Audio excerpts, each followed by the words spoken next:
Okay, so this card looks badass, so I wanted to do a reaction video. Let me start at the beginning. I'm not gaming for me. I'm gaming for you. Shout out to AFT channel. With Omen. Omen. Hello, yeast infection. How do you Hello. Hello, modest. No, I'm kidding. I don't have a yeast infection.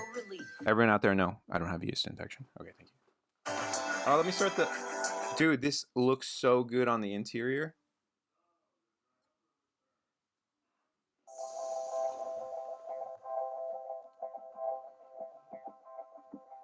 Let me turn it down a little bit. I'm just gonna comment on things from today. I've been watching a lot of videos. Shout out to a lot of people actually.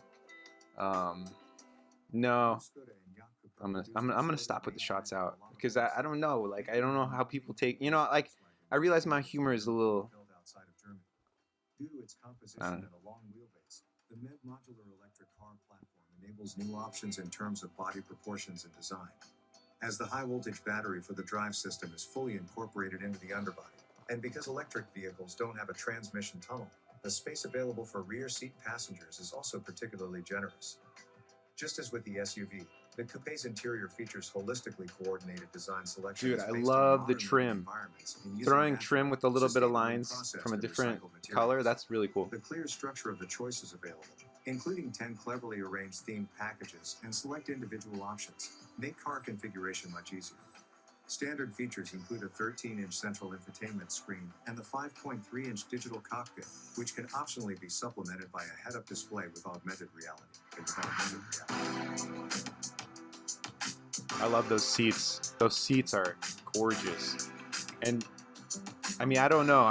Is that Alcantara? I don't know if I'm saying it right, but I just love the feel of Alcantara. I just like, there's something to just like materials that are very soft and just comfortable and nice to like be on your skin, you know, like I'm a strong proponent of that. Like anything that touches your skin should be high quality, you know?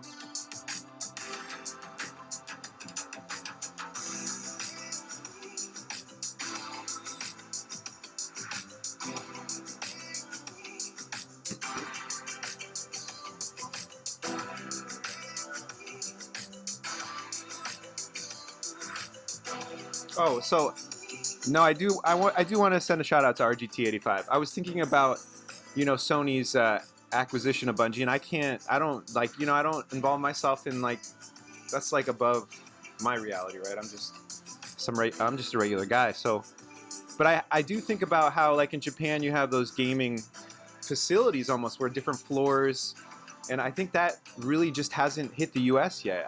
I could see a complex where you have different floors for different types of games, and then you can go in there and it's just a fun environment for video gaming. I don't think that's really hit the US market yet, and I think once that happens, it's just going to be a different world because, you know, I think people who love going to clubs and dancing and doing all that stuff, they've always had their kind of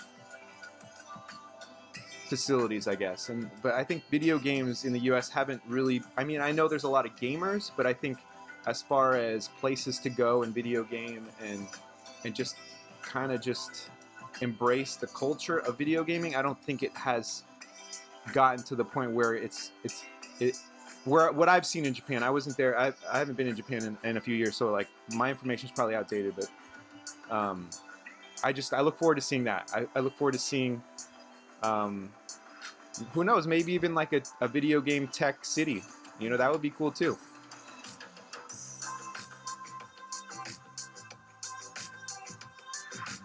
So all I'm saying is I could see how Sony would, you know, I've always seen Sony as like entertainment, you know, entertainment, not just PlayStation, but just entertainment in general.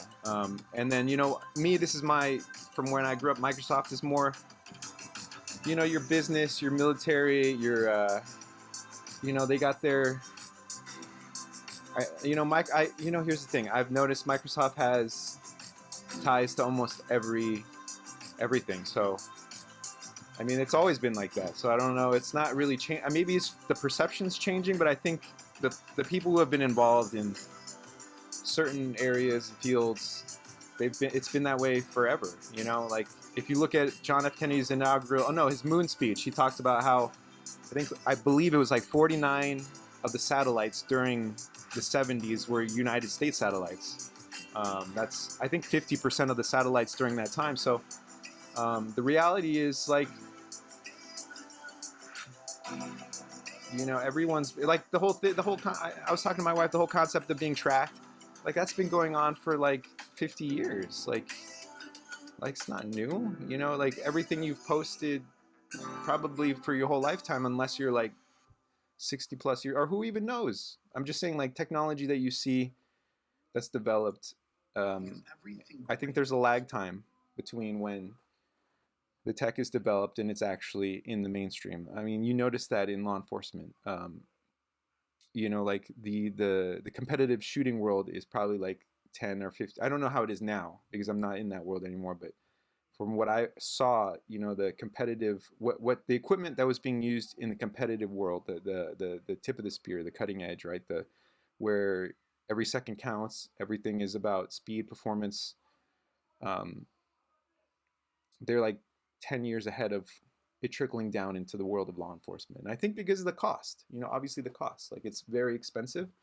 And then certain people kind of develop those things, and then it slowly trickles down and the price comes down over a few years, and then it hits the mainstream. Does that mean it's new? No. I mean, that just means that it was only available to a select or a small group of people, and then as it becomes more, you know, just like electric cars, like I think it's just, I don't think a lot of people understand. I think don't quote me, but I think the first electric car came out in the 1800s. So, I mean, I'm just saying, like, it's been slow, but I think sometimes things that are slower actually, I think, have a longer lifespan, because I think if you're just shooting for maximum growth, maximum initial growth, I think you have that plateau, and then it becomes very difficult to change your momentum. Whereas if you're just starting out really slow, building a strong base, I think that gives you the best opportunity for, you know, maximum expansion, maximum growth. I don't know what I'm saying. Thank you. I love you.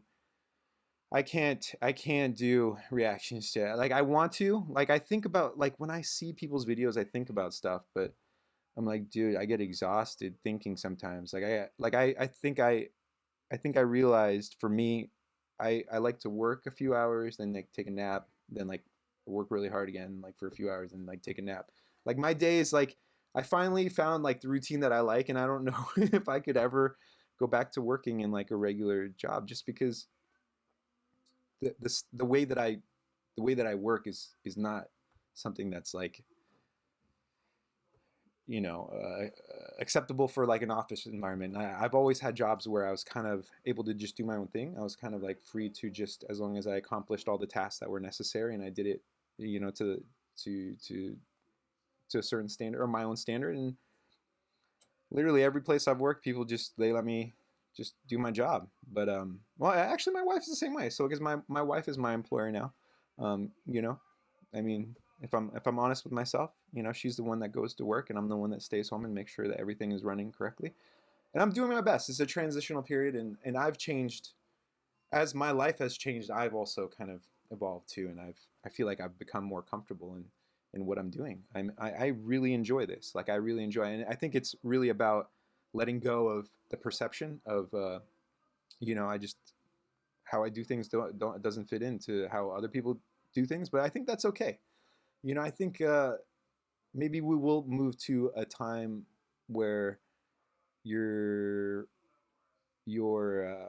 performance is based on your production, right? What you're able to produce. And so if I can work maybe 2 or 3 hours and then I need to take a nap, and then I work through another 3 hours and then they take a nap, and maybe at the end of the day, you and I both worked as much, and it might seem like I'm working. All I'm saying is I think people sell themselves short. I think more people are working really hard than want to acknowledge. You know, it's just that we all work in a different way. Like, maybe I do this, like, kind of like this wave where it's like up and down, up and down.